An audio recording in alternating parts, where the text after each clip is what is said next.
No. Gonna make one real quick? Or Happy birthday, Beja. It's so pretty. And this is my Edie. Thank you, Nathan.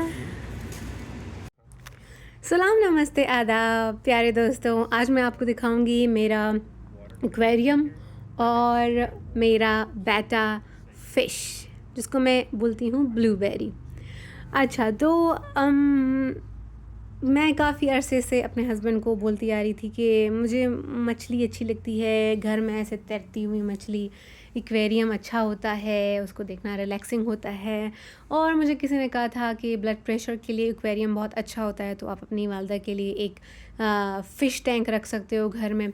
तो वो चीज़ मेरे mind में, जिसमें मैंने कहा यार स्टडीज़ वगैरह इस चीज़ से अच्छा खासा प्रेशर बिल्टअप होता जाता है, तो क्यों ना मैं एक फ़िश टैंक घर में रख लूँ छोटा सा।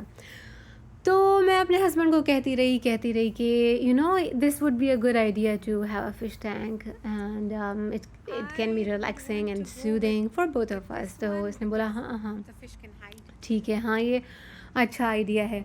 फिर क्रिसमस आ रहा था, तो यहाँ क्रिसमस पे गिफ्ट्स दिए जाते हैं और बेसिकली एक सरप्राइज़ किस्म की चीज़ लोग प्लान करते हैं। तो अब मेरे वहमो गुमान में भी नहीं है। तो क्रिसमस की अब सुबह है और क्रिसमस ट्री के पास लोग अपने प्रेजेंट्स रख देते हैं। तो हम लोग हमारी मदर इन लॉ के पास थे, तो नेतन ने बोला कि ये वाला तुम डब्बा खोलो तुम्हारे लिए। मैंने कहा ये this is such a big box, is it for me? कहता है हाँ ये तुम्हारे लिए, खोलो इसको। मैंने कहा मुझे तो लग रहा था इसमें कोई स्पोर्ट्स की चीज़ होगी और तुम्हारे लिए कुछ होगा। तो कहता नहीं इसको तुम खोलो। तो वो डब्बे को जो मैंने खोला तो उसमें एक्वेरियम था। तो ये अभी जैसे आपको नज़र आ रहा है एक्वेरियम जिसके अंदर स्टोन्स हैं, तो ये एक्वेरियम लेके आ गया था और उसके अंदर के लिए इसने स्टोन्स भी लिए थे। और फिर मुझे बोला कि हम लोग जब वापस जाएंगे तो हम लोग जो है मछली भी ले लेंगे तुम्हारे पसंद की। तो मैंने जब इसको देखा तो मैं रोने लग गई। तो नेतन की अम्मी कहती ये खुशी से रो रही है या ये गम से रो रही है? नेतन कहता है नहीं नहीं ये ऐसे ही रोती रहती है, बहुत इमोशनल है, ये खुशी से रो रही है। तो ये एक खूबसूरत गिफ्ट था जो कि मुझे मिला। और फिर हम लोग जब वापस आ गए तो फिर नेतन ने कहा चलो अब स्टोर चलते हैं, हम लोग तुम्हारे लिए मछली लेते हैं और मछली के साथ साथ उसका जो घर होगा उसकी डेकोरेशन की चीज़ें भी लेंगे। प्लांट हो गया, आर्टिफिशियल प्लांट हो गया या ओरिजिनल प्लांट हो गया। मैंने कहा ठीक है। तो इसका इतना लंबा चौड़ा प्रोसेस था, तो नेथन ने इसको गूगल पे सर्च किया और फिर जाके इसने बोला कि अच्छा इसको ना पानी को ऐसे प्योरीफाई करते हैं, उसके लिए भी इसने केमिकल्स उसी ही शॉप से ले लिए और फिर उसकी एक मेजरमेंट होती है, वो सारा उसने स्टडी कर लिया था। फिर इसने ये भी स्टडी किया कि आप जो हो फ़िश को एकदम से टैंक के अंदर नहीं डालते हो, आप पहले उसको उसके कंटेनर के साथ ही फ़िश टैंक को उसको फ़िश टैंक में रखते हो और फिर जो है वो पहले एक्वेंटेंस बिल्टअप करता है कि अच्छा कि ये मेरा अब नया इन्वायरमेंट होगा, क्योंकि बेटा फ़िश जो है उस टैंक में बहुत टाइम से पड़ा होता है। जो छोटा वाला कंटेनर आपने देखा ना, तो बेचारा फ़िश कहता है हाँ बस यही मेरा घर है। तो वो अचानक से उसको बड़े से टैंक में छोड़ देना उसको उसको डिप्रेशन में ला सकता है, उसको एंजाइटी क्रिएट कर सकता है। तो ये सब हमें शॉपकीपर्स ने बताया कि ऐसे ऐसे ख्याल करना है। तो नेथन ने उसको प्रॉपर टाइम दिया, बेटा फ़िश को उसमें छोड़ा कि तुम अपना वक्त लो। तो जब वो हो गया रिलैक्स, फिर इसने आहिस्ता से उसको उसके अंदर रिलीज़ कर दिया। अब ये जो है आर्टिफिशियल एम्बेलिशमेंट है, इसके साथ साथ ये उसका घर भी है। तो इसमें जो होल आपको नज़र आ रहा है ना, ये उसका घर है। और अभी तक आप देखो बेटा जो है वो अपने छोटे से कंटेनर में ही पड़ा हुआ है। तो ये फ़िश जो है रात को सोते वक्त उसको लाइट नहीं चाहिए होती है, तो ये उसके रात के सोने के लिए भी है कि उसको लाइट से बचाएगा। और उसका जो बॉटम वाला पार्ट है वो अपने ज़मीन पे की तरफ रखना है और बाकी जो उसके जो फूल बूटे हैं वो ऊपर से ही पड़े रहेंगे। और ये सब करने से पहले नेतन ने अपने हाथ भी अच्छे से सैनिटाइज़ कर लिए थे, धो लिए थे, तो इस तरीके से हमने उसकी एम्बेलिशमेंट उसके घर को रखा। और अब अनकरीब जो है बेटा फ़िश को रिलीज़ करने का वक्त भी आ रहा है। माई फ़िश लुक्स सो हैप्पी। और जब हम इसको लाए थे तो ये छोटा सा था, ब्लू कलर का छोटा सा था, लेकिन वक्त के साथ साथ ये बड़ा होता गया। अच्छा, एक और बात, मैंने ना मैं शुरू में इतनी एक्साइटेड थी तो मैं खूब सारा खाना इसको देती थी, बार बार देती थी। तो इसकी फ़ीड है वो भी हमने उसी शॉप से ली। तो अचानक ऐसा होने लगा कि बेटा फ़िश जो है वो सैड होने लग गया, इतना ज़्यादा घूमता फिरता नहीं था। फिर एक दिन मेरे हस्बैंड ने कहा कि इसका जो पूँछ है वो रेडिश है। मैंने कहा क्या हो गया मेरी फ़िश को, क्यों ये रेड है? तो वो इन्फेक्शन क्रिएट हो रहा था। फिर मेरे हस्बैंड गए शॉप पे, उसने बेटा की पिक्चर्स ली और शॉप पे जाके दिखाया। तो उन्होंने कहा कि आप जो हो फ़ीड बहुत ज़्यादा दे रहे हो। तो इसकी जो बेटा की आँख है, इसका मैदा इतना छोटा सा है, तो आप जब इसको इतनी ज़्यादा फ़ीड दे रहे हो तो उस गरीब को तो नहीं पता, वो तो खाता जाएगा खाता जाएगा। तो ये इसलिए हो रहा है क्योंकि वहाँ पे बैक्टीरियाज़ जन्म ले रहे हैं आपके बहुत ज़्यादा फ़ीड देने की वजह से। तो उन्होंने कहा कि इसको जो है आप खाना इसका डिक्रीज़ कर दो। तो उसके बाद फिर मैं इसको कम खाना दे दी थी। तो अब नेथन जो है इसको मछली को टैंक में रिलीज़ करने से पहले टैंक का पानी इस कंटेनर में भी डाल रहा है। इसका जो अपना छोटा सा कंटेनर है वो इसलिए किया जाता है कि ताकि वो फेमिलियर हो जाए, वो स्मेल ले ले उस पानी की जिसमें वो जाने वाला है।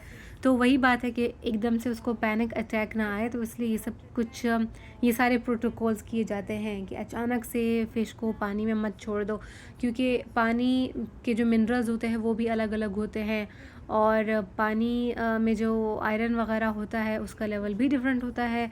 मतलब पता नहीं क्या क्या चीज़ें होती हैं पानी के अंदर। तो हम लोग ये जो जिस कंटेनर में लाए थे फ़िश को वो उस पानी में था, तो उसका पानी और हमारा पानी हमें नहीं पता था कि कितना डिफरेंट है। तो हम लोगों ने ये सब कुछ किया। तो अब नेतन जो है मैं कह रही हूँ कि इसको कल्टी कर दो इसके अंदर, पानी फ़िश टैंक के अंदर ही। वो कहता है नहीं, इस तरह से नहीं किया जाता कि मैं उसको डायरेक्टली कल्टी कर दूँ। इसको मैं पहले इसमें डालूँगा, ये जो नेट है, फिर इसमें डालने के बाद मैं इसको आराम से जाके अंदर रख दूँगा, ये ख़ुद फिर ऊपर बाहर आ जाएगा। मैंने कहा हाँ यार, तुम अंग्रेज़ लोग इतना ख्याल करते हो ना, इंसानों का तो करते हो, जानवरों का भी तो ज़्यादा ख्याल करते हो। अभी देखो ये ज़िद पे कि तब बिल्कुल भी नहीं डालूँगा, तो इसने अपना फुल टाइम लिया और वो फ़िश बेचारा डर रहा है। देखो मैं इसको डायरेक्ट ऐसे ही डाल दो, कहता नहीं ऐसे नहीं डाला जाता। खैर इसने फिर अपना काम वैसे ही किया जैसे उसको करना था। जैसा कि आप देख सकते हैं हमारा बेटा अपने पानी में है और अभी वो ऑब्ज़र्व कर रहा है कि अच्छा मैं नई जगह पे हूँ, और वो जो है आहिस्ता आहिस्ता से अपने पर फैला रहा है, पंख फैला रहा है। It was a beautiful feeling seeing a fish in our apartment. मेरे ख़्याल से नेथन के पास पहले से बिल्ला तो उसका था, लेकिन मेरे आने के बाद हम लोगों ने ये फ़िश ली थी। तो मैं कहूँगी कि ये मेरा पहला अमेरिका में ये मेरा पहला एडॉप्टेड पेट है। पाकिस्तान में तो यार मैंने उल्लू रखे थे, अल्लाह आई लव उल्लू। चूज़े बचपन में रखे थे, मुर्गियाँ भी पालते थे, मतलब वो बचपन में नहीं, चूज़े लेके आते थे।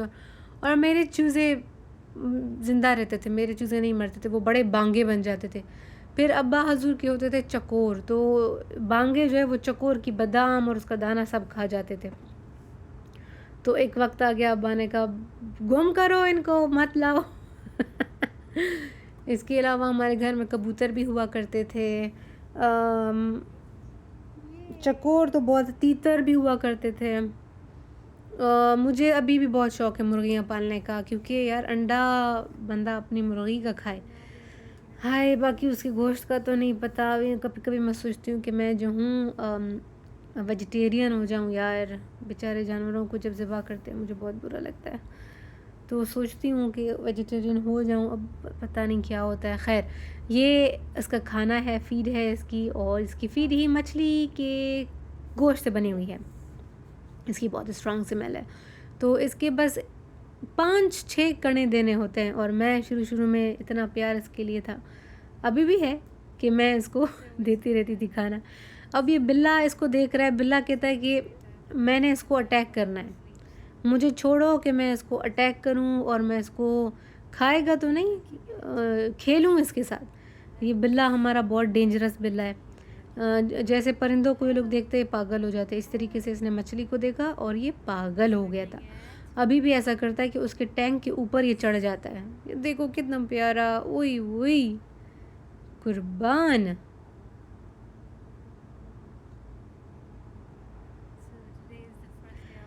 छोटा सा था, अभी माशाल्लाह बड़ा हो गया है। हाँ, लेकिन उस वक्त छोटा था। अभी ये देखो बिल्ले को, भाई बिल्ला कहता है कि ये क्या है चीज़ जो हिल रही है। यार बिल्लियाँ ना फुल डिटेक्टिव करेक्टरिस्टिक्स इनमें हैं, कूट कूट के भरी हुई हैं, हर चीज़ को ऑब्ज़र्व करेंगी। जब बाहर से अंदर आ जाओ सबसे पहले तो आपको सूंघेंगी, देखेंगी कि आप इनके मालिक हो या नहीं हो। अगर मालिक नहीं हो तो फिर भाग जाएंगी। फिर आपका बैग के अंदर क्या है, आपका जूते को स्मेल करेंगी, और इस तरह से कोई हेल्थी चीज़ आ जाए फिर तो ये लोग पागल हो जाती हैं, दे गो क्रेज़ी। अभी ये बिल्ला कहता है कि ये मेरे मालिक बैठे हुए, ये जाएं तो मैं अच्छा इसका हशर करता हूँ, इस मछली का। आज दिन तक ये करता है, इसके ऊपर चढ़ जाता है। इसके ढक्कन जो है इतना नाजुक सा, और ये बिल्ला इतना मोटू है, 3 किलो तो इसका वज़न होगा ही होगा, 3 या 4 किलो। ये पूरा खड़ा हो जाता है इस मछली के टैंक के ऊपर। तो अभी सब एक्साइटेड हुए पड़े हैं इसके लिए, मछली को सब देख रहे हैं। बिल्ला और बिल्ले का अब्बा, हम सब, बहुत प्यारा हमारा बेटा था। तो this was my Christmas gift, और मुझे बहुत पसंद आया था ये। I still love it. Nathan takes care of it. मैं ख्याल इतना नहीं रखती हूँ, मतलब कि पानी उसका चेंज करना और उसके पानी को क्लीन करना, पौधों को क्लीन करना। अब तो नेथन उसके लिए ओरिजिनल प्लांट्स लाता है, तो ये सारा काम नेथन खुद ही करता है। मैं बस इसको देखती हूँ और नेथन इसको अटैक करने की कोशिश करता है। तो नेथन जो है इसका पानी वगैरह क्लीन करना, उसकी प्लांट्स को काटना, और उसको फिर दोबारा कैंची इसके लिए लाया है कि ये कैंची जो है ख़ुसूसन इसके प्लांट्स के लिए बनी है। और अब तो नेथन ये वाले प्लांट्स इसमें नहीं रखता, अब जो है नेथन इसमें ओरिजिनल प्लांट्स रखता है। इसके अलावा पानी आप इसका देख रहे हैं, ये क्लाउडी है, क्लियर नहीं है। तो हमें ये भी बोला गया था कि क्लाउडी वाटर होना अच्छी बात है। इसका मतलब ये है कि आपकी जो फ़िश है वो पता नहीं क्या कुछ रिलीज़ कर रही है, पता नहीं कुछ वजह थी, तो उसकी वजह से ये क्लाउडी हो जाता है। और ये अच्छा सिम्टम है, इसका मतलब है कि आपकी जो मछली है, बेटा मेल होता है, आपकी जो मछली है वो ही, Kylo is in love with this fish. वो देखो कैसे सो रहा है उसके साथ। तो मछली जो है वो आज खुश है वहाँ पे, if the water is cloudy. तो हमने कहा चलो ठीक है फिर। So guys, thank you for watching. Please like and subscribe and share my channel, my videos. Thank you for watching. See you again soon. Bye.